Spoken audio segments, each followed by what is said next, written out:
This is the Auction 1 recap. Welcome back, all the subscribers. Shout out to everybody following, hitting me up. Let's get right into this. I'm going to break down the team at the end, but I'm going to kind of take you through the auction, what I observed, what I was learning, how I'm trying to get better. And the whole point is here, it's still fairly early in the preseason. Some pods haven't even finished all of their positional rankings, and I plan on getting a little bit better, and fine-tuning throughout the whole preseason.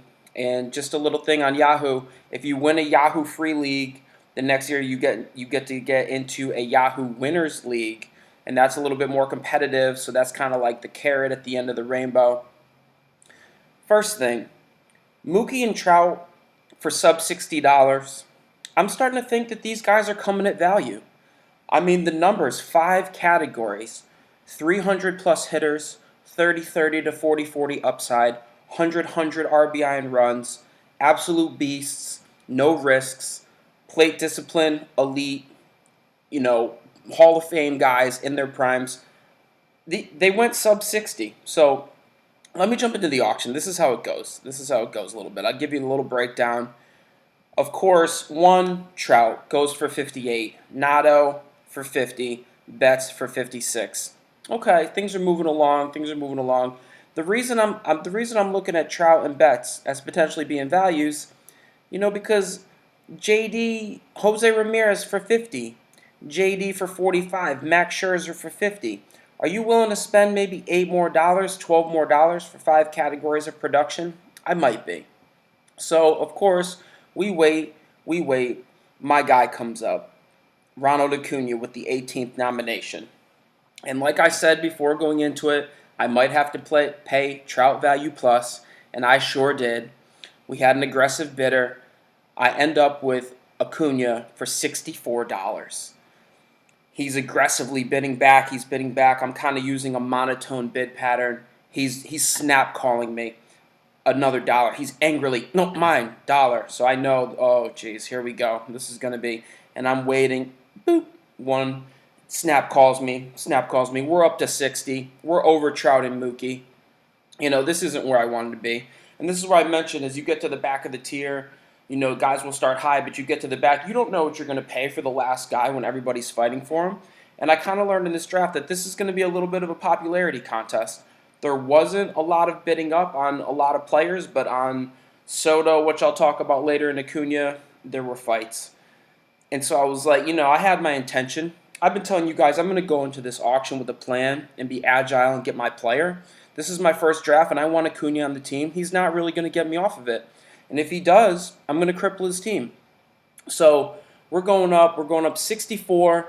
Honestly, in my mind, I'm going to take him to 65, the most expensive player in the draft, and I was going to let him go. He was $1 away. He clicked 65. He can have Acuna. Go ahead. You did it. I'm at 64. He bailed. He bailed on it. Ronald's on the team. That's fine. I had allocated to spend about 50 on Ronald. I spent 64, and basically in the back of my mind, I just kissed a pitcher goodbye. Jake Bauers, goodbye. You're gone. And just stuck with the strategy. So we keep going. We keep grinding at it. There were a couple. This is my one thing. So guys were getting cute. Somebody he wanted to get too cute. He nominated Jules Chassin for $1. He sat there. There's your pitcher. There's Chassin. That's too deep. You can't nominate a $1 where even the bot doesn't want it. The bot's got it listed at 0. That's too low to extract value. So guys were getting cute, mixing some stuff up. My first nomination, Matt Carpenter, who I don't want, get him onto somebody's team. Guys were nominating catchers, things like that. We keep going. The next one that comes up, 32 picks in, we get Juan Soto. Again, I'm in the bid up value. We're going. I get Juan for $44. I think I had allocated maybe a 40 spot for Juan, so I had to overpay for that a little bit. Bryce Harper ends up going for $35 with no fight whatsoever. So in retrospect, I have Acuna and Soto for 64 and 44 relatively, when I could have had, in retrospect, I could have had Mookie and Bryce for 56 and 35. And yes, I like young upside. Obviously, I want young upside on the team, but I'm not going to go into it saying that I'd rather have my two guys who are, one season under their belts versus Mookie and Bryce. So I think there's room for me to improve. There's room for me to make a better team. And, from now on, with Trout and Mookie, I'm not letting them go sub 60. If I might go into a team, I'm thinking about it, and just try to get them both. If I can have them both for 60-60 and spend 120 of the 260, I can make it work with the 140. I can get it to sort out. So I'm overpaying a little bit. I'm going the next guys. Let me jump over to my team here so I can just dial it in. Got these teams coming up here. The other thing I noticed, there was a huge fight over closers. I mean, closers prices were just crazy. They're going for $20, $25. That's a little much for me. And what I learned after doing the auction, I just want to know my players a little bit better. I want to know the late pitching a little bit better. So here we go. I scroll down to my team. And now, so I've spent on Acuna. I end up getting Trevor Story in there. They went back to back. So after I spent on Soto, I'm like, oh man, like I need a break. Of course, Story comes out right after that. Here we go again. Here we go again. Spending down my stack. I get Story for 41. That's about where I wanted him. And now I just wanted a break. I know that I want Mondesi. I know I want Hoskins. I've kind of overspent. I know I'm going to have to rework pitching later. Mondesi doesn't kill me. I get him for 21, just a little bit of a bid up off the 18. I get Hoskins for 26. I'm down to $64. With the split, I overspent on hitting, which I said I was going to do, and I'm going to have to piece the pitching together.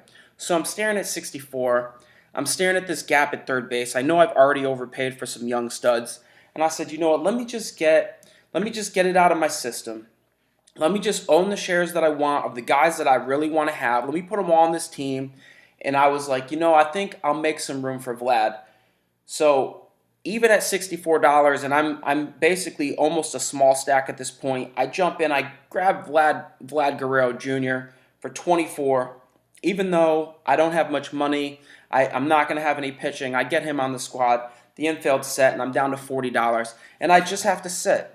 I just have to sit there. And I have to wait. I'm not getting in on any of this $20 action, any of this $15 action, because I have 6 players and $40. I've got 23, there's like 12 more roster spots, 12, 13 spots that I've got to fill. My average price per player was like somewhere between $6 and $8. So I had to just cool off and sit back. This would be a technique. Here's auction technique for you. Big stack, if you become small stack, wait, and become big stack again. Because small stack, if you just wait, everyone's going to be spending down. They'll be down. They'll meet you. And so later in the draft, there became a point that one guy had a lot of money. He kind of mismanaged it, so he had like $100. Everybody else was down to almost $1 bids, and 2 of us had $40. We had a little bit to play, and our teams weren't finished off. So there were really only 3 of us left in the draft. Everybody down at the $1 level, I'm going to be able to snipe and take what I want. So I was able to feast late. I was feasting. I was taking whatever I wanted to round out the team. And I'll be honest, so I leave the draft. I left the auction with $9 extra. And so I went and got myself, a hot fudge sundae with my $9 that I didn't spend. But it's because I anticipated running into a little bit more friction, running into some more fights, that somebody might have bid me for Alex Reyes, that somebody might have spent a little bit on Eloy.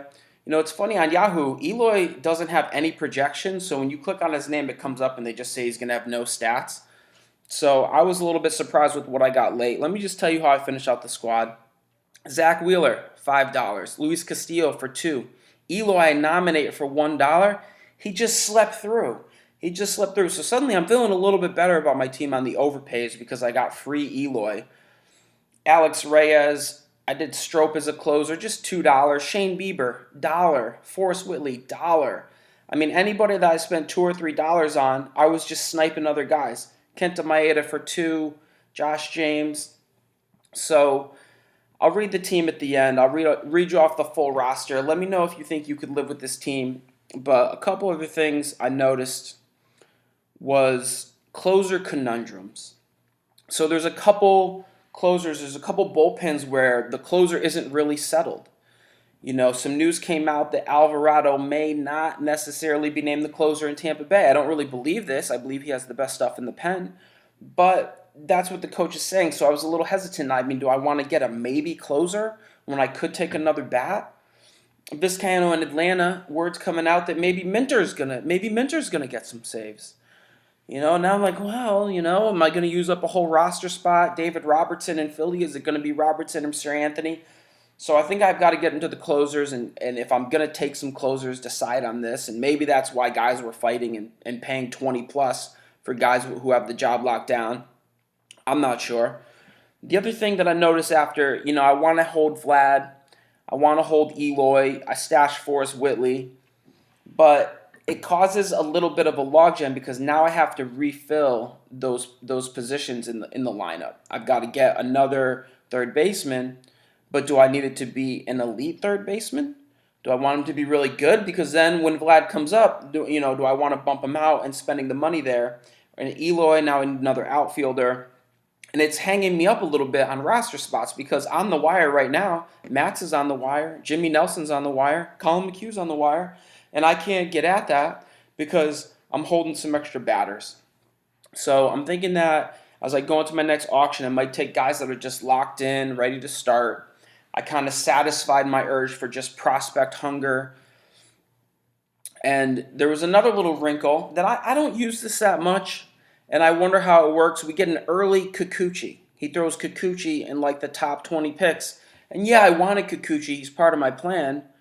But I don't know what I want him for. And it's more positionally, I don't really want to, chip into my $6 because I don't know what I'm going to run into here that's higher value, more premium pitchers, more premium bats, especially since Kikuchi has never even thrown a pitch in the MLB. We haven't seen his work. We haven't seen the velocity. When guys come over from Japan, it's a different ball, it's a different mound, it's a different pitching schedule. So there were some questions. I kind of laid off that. That might be a technique that I could experiment with, throwing up a flyer early and seeing if I can sleep him through. I'm not sure about that exactly. And then bots kind of, I got to talk a little bit about the bidding and the nomination so that you can use some of these techniques. Bots are kind of keeping up the floor of the $20 players. Where other guys are out of money and we've spent on big players and our stacks are down, the bots have kind of hung out because the bots have lost to guys that wanted premium players because we just wait and we overbid them, we get the player. And so the bots ended up with like $160, $170 in the middle rounds in the $20 players. And so when you nominate, and we don't really have money to do it, a bot just goes and just says 18. And then even if you fight the bot, you go, no, I don't want 18, that they'll bid up a couple more dollars before giving way. So the bots are really controlling that middle tier. You're not going to find super value in the 20s unless the bots have completely been fed. And I noticed this, so I'm nominating that mid-tier pitcher, or I'm nominating a hitter. I'm nominating like a Med Rosario and David Dahl, guys I don't want. These are little landmines I'm trying to throw onto people's teams that they're going to spend $20 on and fill spots. But if the value gets undercut too far, and I noticed it at about Chris Davis. So at Chris Davis, he's listed for $24. Bots we're only spending like 16, 17. So I think when the value is undercut, when you've ripped out the bottom, no one's going to be able to go up and spend the 24 on those couple guys that are left. And that's when I just started throw in the most expensive player. Don't keep eroding the value because now you're going to have this kind of funny effect. The bot won't come up and tax somebody for the expensive player.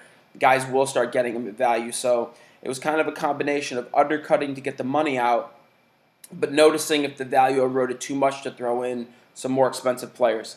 Another little technique on nomination I was using, as I already had an outfielder, I talked about nominating more outfielders. I mean, I know that I have Acuna and Soto.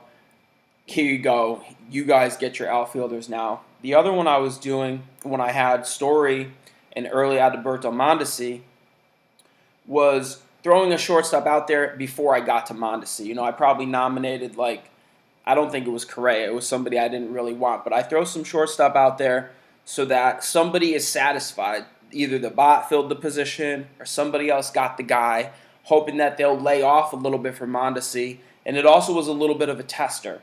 Here you go. What was the overpay? It wasn't too much. Okay, so when Mondesi comes up, the price didn't spike too much on me. The other thing is the bots don't really slow down. They don't really slow down. They don't start to say, oh, my stack is getting lower, my average price per player. They'll just go right up to the level that they want to take until they're down to $1 players, and then they're taxed out. So you've got that to look at. And honestly, it may have had something to do with the big players and that I quickly was at small stack. I mean, I was down to $40 in probably the first 50 picks. But I wasn't really bidding up. I'm not getting involved in that game. I can't risk getting hung up. And I feel like the bid up is more for home leagues, places where you know the guys. This happens a lot in our NBA auctions where we're pushing guys up and we're going for it. So I wasn't bidding up. If I didn't want a piece of the guy, I didn't want it. I was just cat in the grass, saw prey, took it. And so with the $40 as I hung out, I waited. Everybody spent. Everybody had all their things. I had my 6 batters completely lined up. And honestly, I just feasted late. I feasted late. And was it a little bit of an overcompensation where I kept $9? Yeah. Because I look back, Marquez went for $9. And Garrett Hampson went for like 3 or 4. And those were probably my 2 biggest mistakes. If I could go back, man, if I was just going to get everything I wanted for free late, I would have liked to have had Garrett Hampson in my utility spot.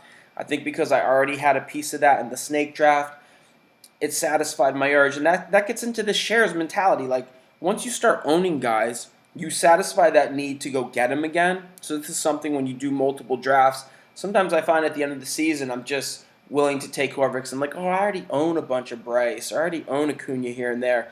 So I think that happened to me with Hampson. I missed out, and I ended up feasting late. So let me describe the full squad to you here. I've got to pull it up real quick. Tell me if you could live with this squad. Just from the top at catcher. Catcher, Danny Jansen. He was nominated. I took him for $2. Rhys Hoskins, Alberto Mondesi, Nick Senzel for $1. I think he's going to start. He's going to be hopefully the guy that I fill in for Vlad until he comes back. Trevor Story. The outfield is Acuna, Juan Soto, Kepler, $1. Paul DeJong, $1. Sleeper on the Bus is claiming that Paul DeJong is better than Correa. So if I just got Correa for $1, that's fine. Cedric Mullins for $1. The bench bats are Vladito Guerrero Jr., Eloy Jimenez.